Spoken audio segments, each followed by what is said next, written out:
The family of a man JSO says it had no choice but to shoot and kill. Is speaking only with Action News Jax. My son is dead from his stupid bullets. He didn't have to be shot.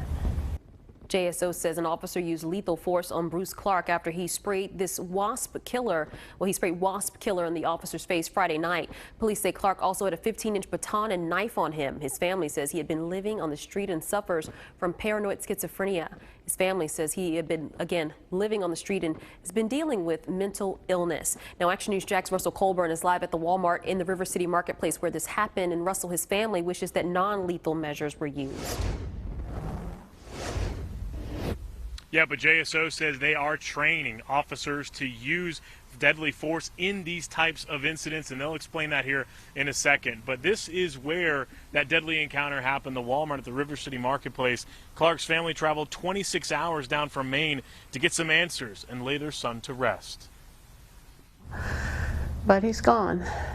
It's not fair. Tonight, Marcia and Timothy Clark grieve the loss of their son, 37-year-old Bruce Clark. He's the man JSO says had these items on him Friday night during that confrontation with an officer. It's just sad to know that it had to end up like this. JSO says Clark was crouched as if to hide something, then turned to the officer, shooting this wasp and hornet spray in the officer's face. That's when JSO says Officer Dorcillian fired 3 shots, killing Clark. Once he becomes incapacitated, that encounter becomes an armed encounter for both individuals. And Officer Dorcillian, knowing that, reverting back to his training, had to use deadly force in this situation. JSO says that officer had been with the force 3.5 years, and this is his first shooting. They say he had not yet been issued a body camera.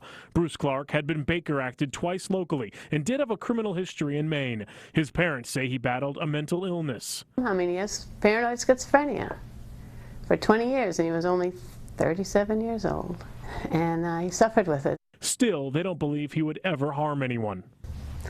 My son is dead from his stupid bullets. He didn't have to be shot. Now, that night, JSO was called here for an unrelated disturbance, and then a security guard told them Clark had weapons and was making employees uncomfortable. They say the shooting was not captured on any cameras out here. And coming up all new at 11, his parents open up to us about what it was like when they saw their son displaying signs of mental illness. Reporting live, Russell Colburn, Fox 30 Action News Jax.